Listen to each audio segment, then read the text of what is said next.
Hello everyone. In this video I'm going to be presenting some research that was carried out between the years 2010 to 2012, and it explored the mental health of former members of a group called the Exclusive Brethren.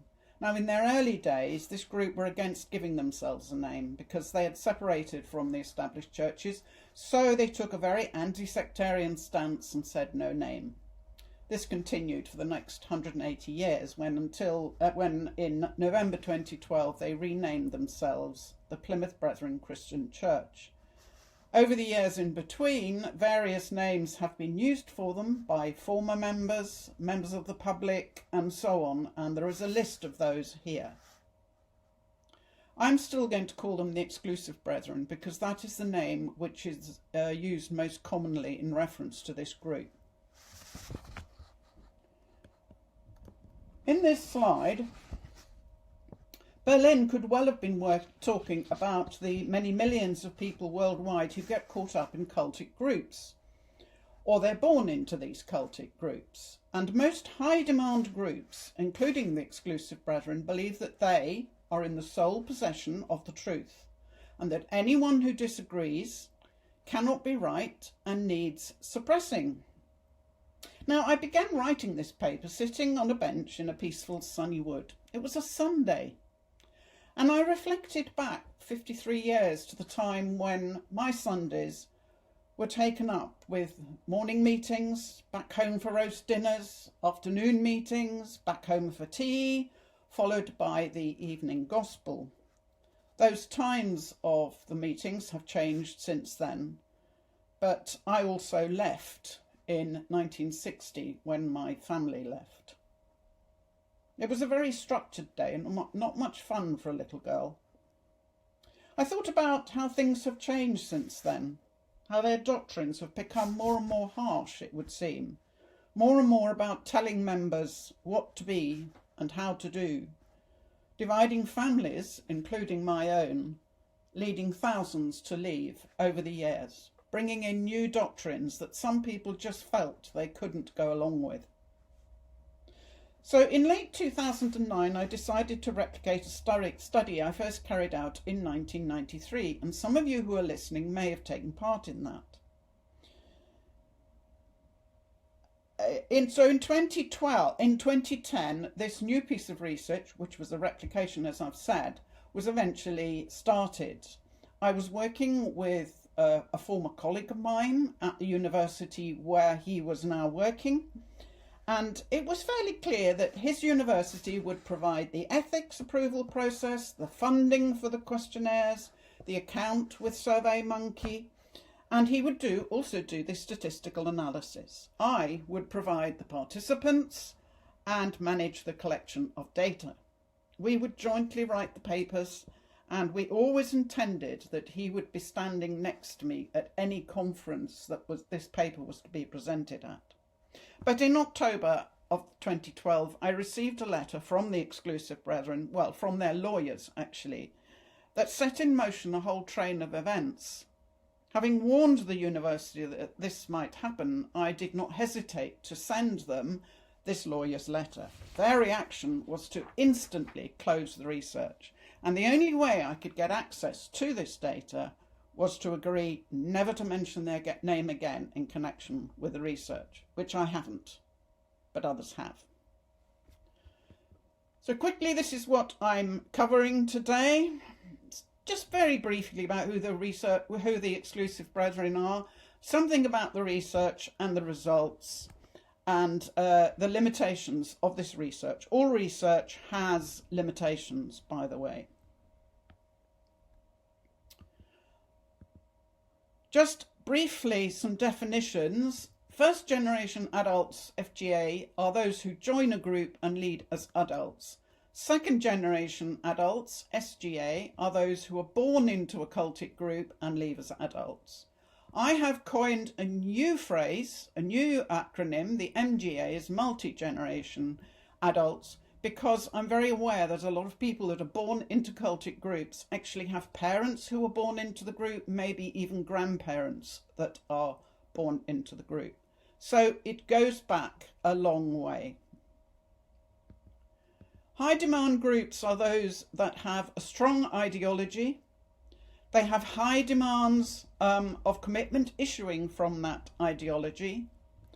And there are some powerful processes of socio-psychological influence that induce members to meet those demands. And I think the Exclusive Brethren kind of fit this description quite well. I, by the way, steer clear of the more contentious word cult. It's quite ill-defined, and whilst it might fit some groups, it doesn't quite fit another, and so on. So I'd rather use the adjectival phrase cultic groups, indicating that the group has at least some, if not all, of these characteristics.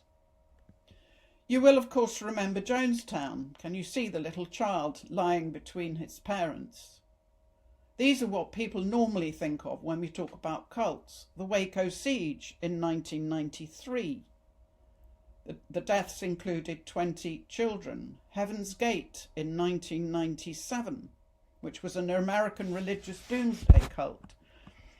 They committed mass suicide. So these extreme groups are really only a small percentage of what might be called cultic groups. So we need to be aware of that when we're talking about these groups. Very briefly, back to the Brethren. Their key doctrine and a large number of their practices are based on this verse. Notice it says Darby translation. They do have their own translation. John Darby was key in the original development of this group, and he translated the Bible. The square brackets indicate gloss, which is a kind of a translator's way of trying to make sense of something when the translation doesn't quite work. So what the Brethren have identified this to mean is that when someone is withdrawn from because they don't meet these standards of separation, that's how they've interpreted this verse. And this is what the current leader had to say about it. Someone that goes out of fellowship and deliberately despises the light of the assembly, they've cut themselves off from the truth. They can't claim to be believers. They can't claim to be real believers. They can't claim to have a real link with Christianity. It's the spirit of apostasy. And that's quite a shocking statement, because what he's saying there is that those who leave, who claim to be Christian, cannot say that. They cannot claim to be believers. Now, initially, the separation meant that they were separated from established churches, but it became increasingly a kind of an interpersonal separation. The Brethren began to withdraw not just from the world and the worldly evil that they saw, but also from people, in particular those who left. And it's this doctrine of separation that lies behind how they conduct their lives, and most importantly for those who leave, how they treat former members. They believe that anyone leaving this group and therefore giving up the principle of separation can no longer call themselves believers. Now, over the years, thousands have left. Some were forced out against their will, and some chose to leave. Some, like myself, kind of did neither of those things, because I left when my parents left. I was a child still, so they took me out with them. Okay, let's move on to the research. Participants. The participants for this research had to be born and raised in the HEB. The HEB stands for the Hales Group of Exclusive Brethren. In other words, the branch of Brethren that is currently led by a man called Bruce Hales. They have to have then subsequently left. I obtained the participants in a number of different ways, which is quite common way of obtaining participants for research. It worked very efficiently. The questionnaires I used, there was a whole set of clinical scales that are well known to researchers. The symptom checklist that looks at things like depression and anxiety, various types of anxiety, hostility, and so on. And this inventory of interpersonal problems, as you can see here, covers quite a few problems with assertiveness, trying to be assertive, or they're perhaps too assertive, trying to be sociable, but perhaps being too open, trying to be independent and finding it hard to be involved, though, and then maybe being too dependent, and so on. You can read that for yourself. I also used the Wessex Dissociation Scale.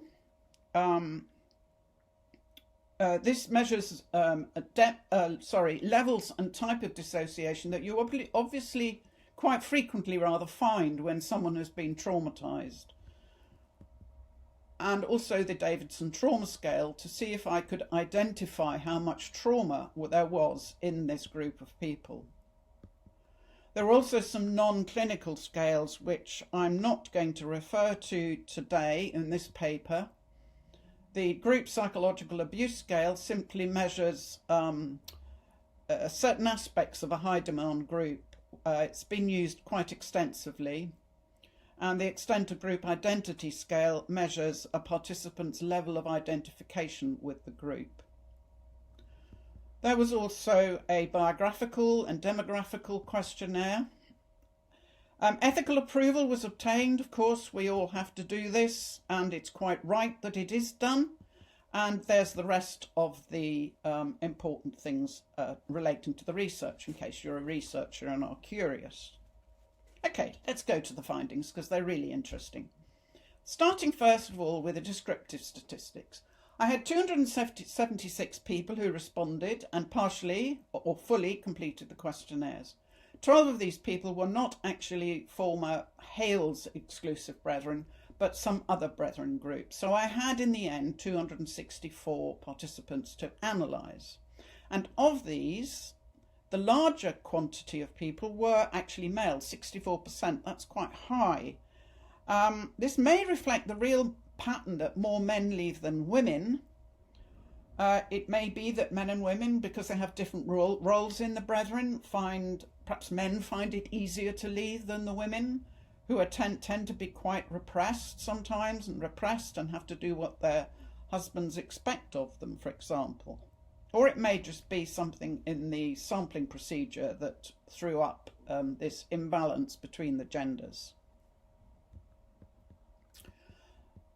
The range of year of birth was from 1926 to 93, so there's a wide range of birth. How old were they when they participated? Again, a very wide range. The youngest was 18 and the oldest was 86.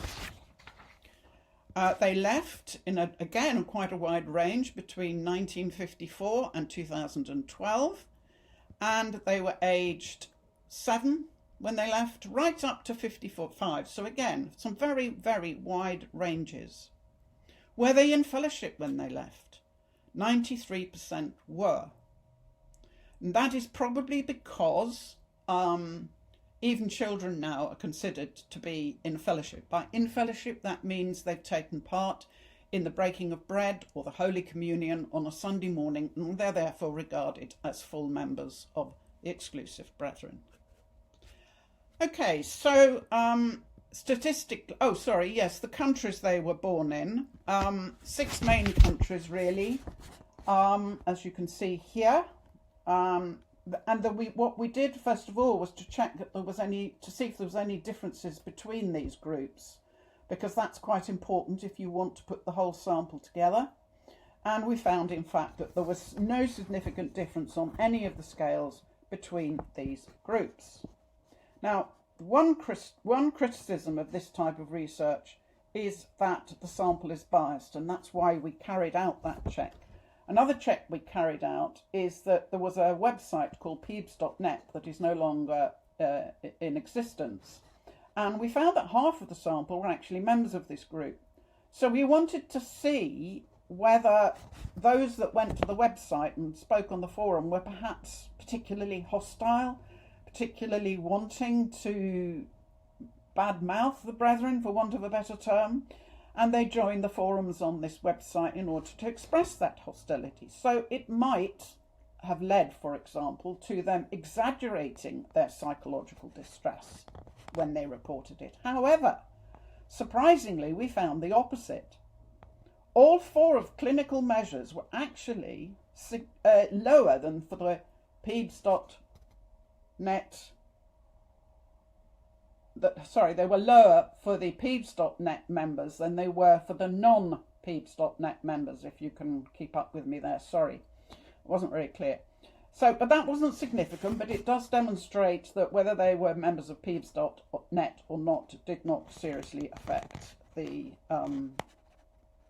scores. It may have been, of course, that membership of PEBS.net acted as some kind of therapeutic way. So, in fact, it lowered the scores slightly. Since I run an email support group, we were wondering if those who were members of that would report different levels of distress. But again, we found no significant differences between them. And surprisingly, there were also no significant differences between the genders. So on the basis of this, we decided we could use the sample as if it was one homogeneous group. Moving on now to the statistical findings, which is probably of greater interest to many of you. But first, just for the statisticians here, our hypotheses were tested using two-tailed tests, and the p-value, the probability value, was set at less than 0.001, which is very low. So anything we found that was significant had a very high probability of being valid. Let's start now looking at psychological distress as measured, as you know, by the SCL90R with its subscales, which are very useful. We were lucky to find some normative samples, normative means that we could compare the data we'd obtained with. And I think this becomes clearer when you look at this graph. The red bars are the scores of the pooled scores of the ex-members of the Brethren, and the blue scores are the non-clinical population norms that we had obtained. Just need to explain there, the HEB stands for Hales Exclusive Brethren to differentiate them from any other particular Brethren group.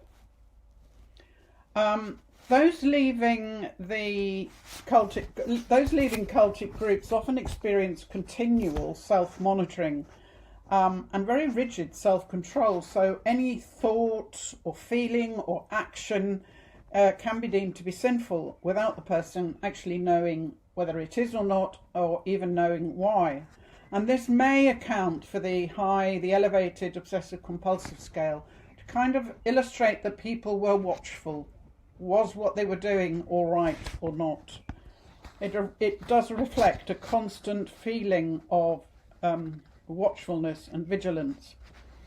The interpersonal sensitivity scale is also elevated, and that might reflect a sense of inadequacy in relating to a world that one had been brought up to believe was evil, alien, and something that we should hate. So again, a sense of watchfulness there too. The depression scale was elevated, and that kind of supports what we found before, this association between distressing life events and depression. The anxiety and hostility scales are both elevated. Not really surprising, because for many, as we'll see a bit later, both being raised in the Brethren and leaving it, and the trauma afterwards, do lead to considerable anxiety. And the hostility is perhaps reflective of the pain that they've experienced on leaving behind so many of their family and their friends. Phobic anxiety, I expected in a way that would be a little bit higher, but the things that ex-Brethren are phobic towards, such as certain hymn tunes, certain church configurations, even the kinds of chairs that used to be in the meeting halls, were of course not in this particular scale. However, they are more phobic about things than in the general population. The paranoid ideation raised subscale, and I think this possibly reflects the loss of trust and the feeling, again, of being watched and talked about, because actually they were being watched and talked about, and a sense of being alienated from a world they'd been taught to keep separate from. So these scales are, I think, as you can probably get a sense of as I talk, are kind of all linked together, aren't they? Because when we look at the psychoticism scale, which surprised me, I actually looked very closely at the questions that this scale asked, and it seemed to be more about a sense of alienation from the outside world rather than psychosis, and it's perfectly understandable that this group would feel alienated from the outside world. That final red bar, the GSI mean, is simply the mean of all the subscales together, so the mean of the whole symptom checklist, and again that is obviously much higher. So I hope that's clear to everybody.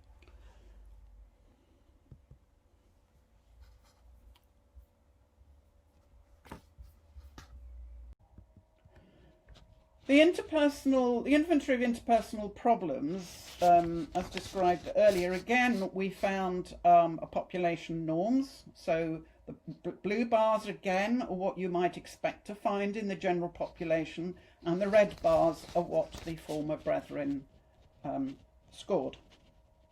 Again, the differences overall, right the way through, were significantly higher than the population norms. So people who leave the brethren group, and this might also be true for any other cultic group, find it hard to be assertive, but they can also be too aggressive. They find it hard to be sociable, but they can also be too open and say too much. They find it hard to be involved, but on the other hand, they are actually also a bit dependent. They find it hard to be supportive. Some of them I'm talking about. Don't forget, this is an average. These are average scores. So individuals within this group of participants won't fit this pattern. They can also be too caring. So there's these opposites going on all the time. It's an interesting finding, and one that I would like to explore further. Let's have a look at trauma. When you're a member of the brethren, there are some potential experiences that might lead you to feel traumatized. For example, the fear of going to hell. That for some was very much emphasized, and it was of course a real thing. It wasn't metaphorical. It was a real sense of, if you go to hell, you will burn forever in hell.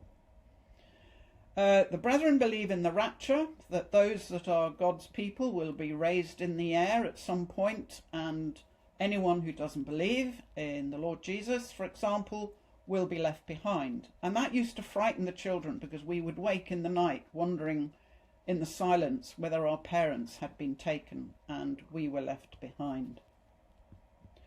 Sadly, there is physical and sexual abuse found in the brethren, just as there is in other cultic groups.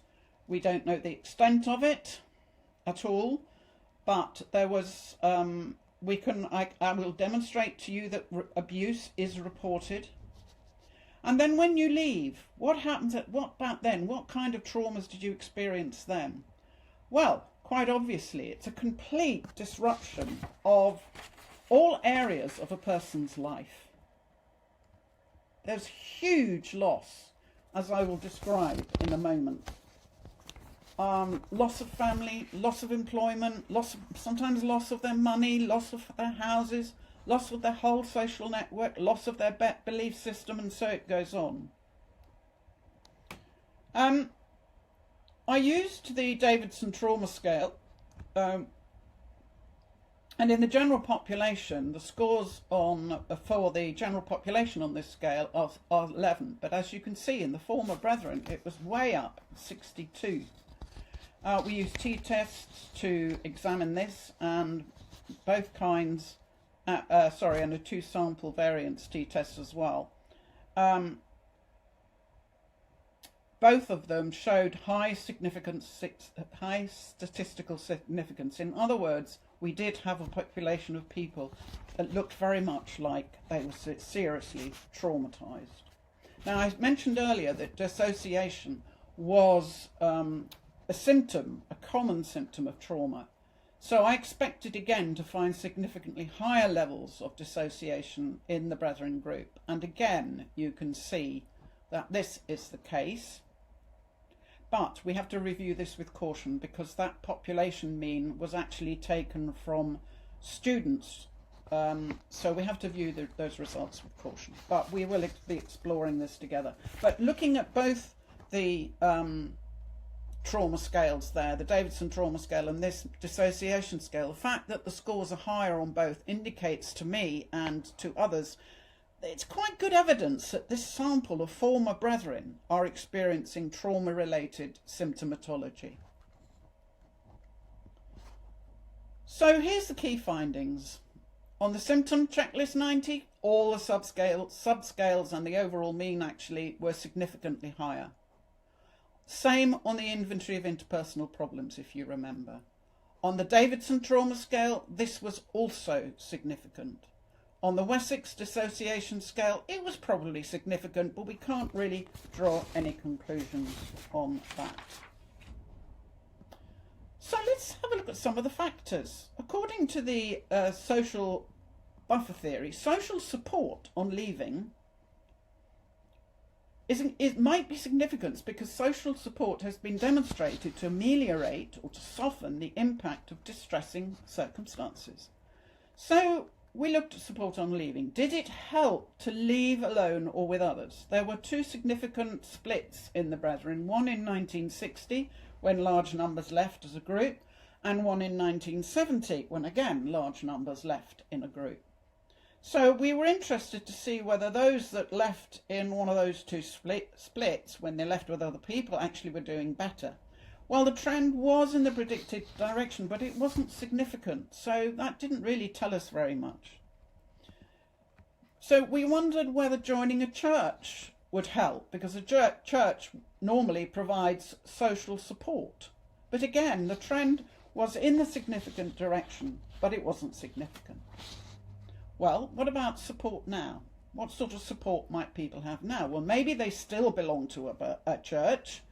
Does it help if they still belong to a church? But again, the trend was in a predicted direction, but it wasn't significant. We're not doing very well, are we? Now, back in 1993, when I did this research, I found that the actual church attendance was significant. It was a protective factor. It helped. It reduced the scores if you were regular attendance at church. And this graph demonstrates that if you go more than once a week, you are likely, for example, to have lower scores on the symptom checklist 90, which, if you remember, is the one that's got depression and anxiety and obsessive compulsive symptoms and so on. But if you never went, you tended to have higher scores. Now, before you all get excited about that, I had a look at people's expressed statements about how important faith was to them. And unfortunately, that muddied the water.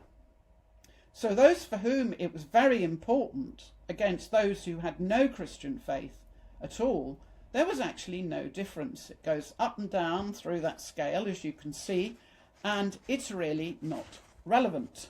So it's not, surprisingly, that a Christian faith supports people after they've left, but it's rather whether they attend church or not. That is, of course, just for this sample. If we take another sample, we might get a different picture. So let's have a look at what else might be contributing to the high scores. I've mentioned loss. Here are all of some of the ways in which people can lose when they leave. So these are just some of the losses they experience, perhaps the most important ones. And it seemed to us that losing first-degree family members, which was 53% of the sample, was actually key, as you will see in a moment. Those who lost not just first-degree family, but also extended family, that was 76% of the sample. And if there was loss of any kind at all, any one of these losses listed here, it shoots right up to 93% of the sample lost something. Let's look at the first degree family, which is parents, children and spouse. If you lost family versus if you did not lose family, there was a significant difference, but it was not very clear because the statistical significance was less than 0.05, which those of you who know about statistics know what I mean. But there is a trend there, but it's not that clear. The trend was there for the remaining 3 clinical scales as well, so we're not quite, can't really conclude too much at this point, but there does seem to be a trend that those who lost their close family are experiencing greater distress. What about continued loss? What about if their family is still divided? Well, here we also came up against non-significant findings. So those with parents or children still in, you'd expect that group to have higher scores, wouldn't you? But oddly, they didn't seem to really. So that was on the symptom checklist 90, but we actually found the similar trend on all the clinical scales. I've just demonstrated one of them. So we carried on. We looked then at family contact. Did it matter how often that they saw their family? Wasn't significant. So those that saw a lot of their family that was still in the brethren didn't show lower levels of distress than those who never saw them, which is a little bit surprising. Maybe there's a frustrated desire for more contact that is causing the pain, but that was also not significant. And that's really quite surprising, isn't it? So we had another thing, because we also asked other questions. We asked about the quality of contact. In other words, was the quality of the contact mostly good, mostly strained, or mostly hostile? And here we did find something of interest. No family in at all. All 4, apologies, along the x-axis, you first of all got no family in, then you've got mostly good relationship, mostly strained relationship, mostly hostile relationship. And then you can see all 4 of the clinical means, and you can see that all of them, the lowest scores are for those with no family in, and the highest scores are those who have a mostly hostile relationship. In other words, there seems to be a clear relationship between each of the psychological measures and the quality of family relationship, family contact. And those, we did find significance, as you can see, those of you that are statistically minded, on nearly all those scores. The purple one at the top, which was interesting, because that's the Davidson Trauma Scale, and you can see there that if the quality, if the person had no family in at all, there wasn't that trauma of them leaving, and so therefore it would look like the trauma of losing family is key here.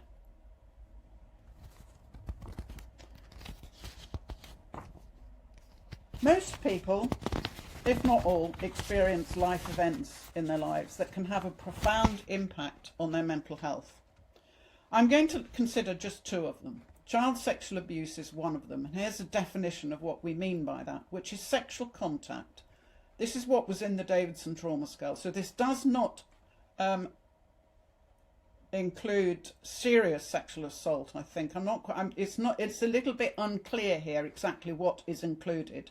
Sexual contact, but not rape or attempted rape, I think it means, with when you were younger than 18 with someone who was 5 years or more older than you. So some kind of sexual contact. And out of our study sample, out of our study sample, we found that 67 participants, 27% actually reported child sexual abuse. Now, because we weren't actually looking for it, this just came out of the Davidson Trauma Scale. We hadn't asked the right question, you know, like, who were the abusers? Did they actually rape you? Did they actually try to rape you? We didn't ask the right questions. So we don't know very much about this, but it is quite worrying that so many reported some level of child sexual abuse. Now, if we look at their scores, the red ones are those who reported child sexual abuse, and the blue are those that didn't. Now, the scores are higher for all of them, but the difference is, for 3 of the clinical with scales was significant. It just wasn't for the interpersonal, the inventory of interpersonal problems. And also the significance wasn't as high as we would have liked it to have been. So there is a lot more exploration that needs to be done here. The Davidson Trauma Scale, for some reason or other, neglected to list actual child sexual assault in the form of rape or attempted rape. I don't know why, but that's how it is. And of course, this tells us nothing about the levels of child sexual abuse in the Brethren. You can't extrapolate from these results and therefore assume 27% of people in the Brethren were sexually molested as children. That kind of extrapolation or generalisation cannot be made. But the other major event, of course, is actually leaving the Hales Exclusive Brethren, the group that I'm concerned with. This was traumatic because the loss of family, friends, social network, employment, but also the loss of the structure to their lives. The whole belief system. What beliefs am I going to hang on to now? What beliefs can I change? There is also fear related to the loss of eternal life. Potential loss, I should add. The fear of hell.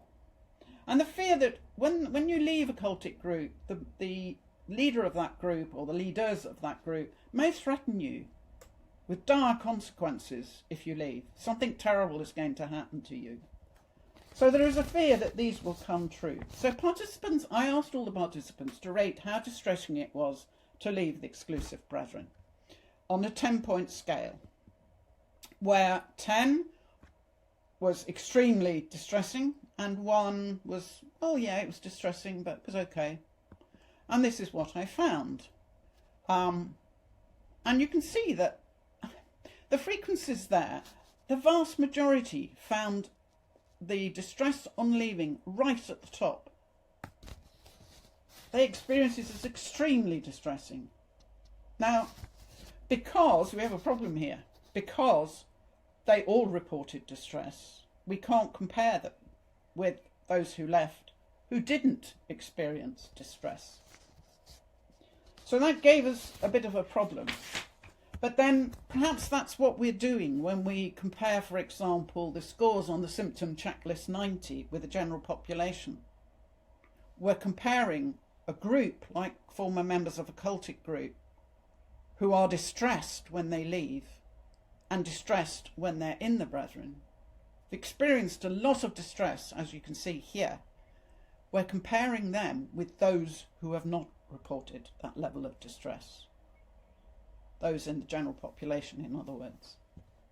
Let's just move on now to the professional help. In the 1993 study, I found that 30% had sought help from a professional. That might be a GP, a psychiatrist, an applied psychologist, a counsellor, etc. This time it had risen to 64%. Now, partly that is because nowadays the psychiatrists, counsellors and so on are far more readily available. People are far more aware. So there might not be anything particular to understand there. But 50% said they consulted a therapist. Now think back to those distress scores. 50% of our sample had sought help and had got help from some kind of professional, which might actually also have included their parish priest, or if they were churchgoers and so on. And yet, still, the scores were significantly higher than in the general population. So I think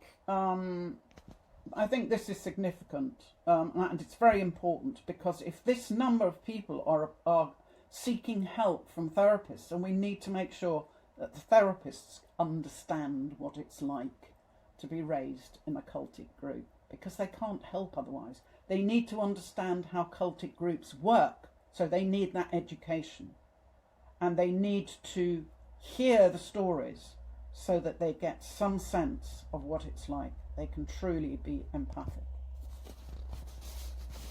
Reaching the end, we need, of course, to look quickly at limitations. And there they are. This was all done by self-report, so people may have exaggerated. Lack of appropriate comparisons, perhaps. Maybe the sample wasn't representative. We can't generalise to other groups, and we certainly can't, as I've said, extrapolate from the sample to current members of the Brethren, and so on. But that's why we repeat research, because each time we repeat it, we can refine it. We can take one step further to fully understanding what's going on. So just to summarise the conclusions from this sample, the scores on the clinical scales were higher. This may be due to the trauma of leaving, which was a universal experience of this sample, don't forget. There's a wide range of issues. The only social support that we have found so far that seems to ameliorate this distress is church attendance, but there may be other variables we haven't asked about. As regards the lost close family, the importance is the quality of that relationship and the presence of child sexual abuse is also relevant and something to think about, and we will be exploring that further.